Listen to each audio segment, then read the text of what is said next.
नमस्कार, आप देख रहे हैं next nine political bite. BJP पर ये आरोप लगते रहे हैं कि बीजेपी उत्तर भारत में तो गौ सेवक बनती है, गौशालाएं खोलती है, लेकिन नॉर्थ ईस्ट की अगर बात करें तो वहां पर बीजेपी शासित राज्यों में गौ मांस पर कोई पाबंदी नहीं है, खुलेआम गौ मांस बिकता है। इस पर बीजेपी पर काफी आरोप भी इसको लेके लगे हैं, चाहे मणिपुर हो, चाहे असम हो, या फिर नॉर्थ ईस्ट के जितने भी राज्य हैं जहाँ पर बीजेपी का शासन है या कभी न कभी सत्ता में रही है, लेकिन उसके बाद में भी वहां पर गोमांस पर अभी तक भी कोई पाबंदी नहीं लगी थी।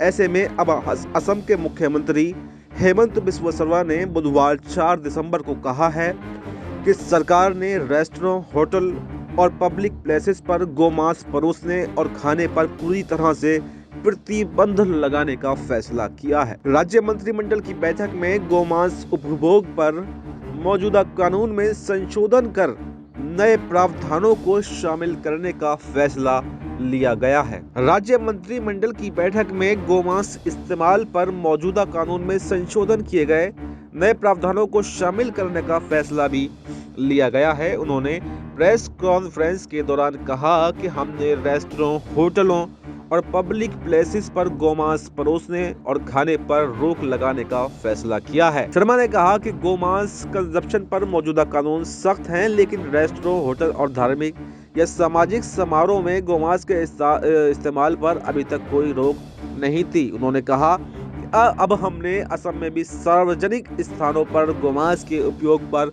पूर्ण प्रतिबंध लगाने के लिए कानून को और सख्त बनाने का फैसला किया है। सीएम ने आगे कहा कि राज्य मंत्रिमंडल की बैठक में, जिसमें उन्होंने दिल्ली से वर्चुअली हिस्सा लिया, गुवाहाटी के लोकप्रिय गोपीनाथ बोरदोलोई हवाई अड्डे को शहर से जोड़ने वाली सड़क को 4 लेन से बढ़ाकर 6 लेन करने का भी फैसला लिया है। उन्होंने कहा कि 7 दिसंबर को मंत्रिमंडल का विस्तार होगा।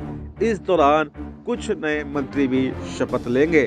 शर्मा ने कहा कि उनकी सरकार 25,000 करोड़ रुपए की लागत से मेघालय के माध्यम से गुवाहाटी के सिलचर तक एक मोटरवे बनाने की योजना बना रही है, जिसमें दोनों शहरों के बीच यात्रा का समय वर्तमान 12 घंटे से घटकर केवल 5 घंटे रह जाएगा। ऐसे ही देश और दुनिया की तमाम बड़ी खबरों के लिए आप बने रहिए हमारे साथ और देखते रहिए नेक्स्ट 9 पॉलिटिकल बाइट। धन्यवाद।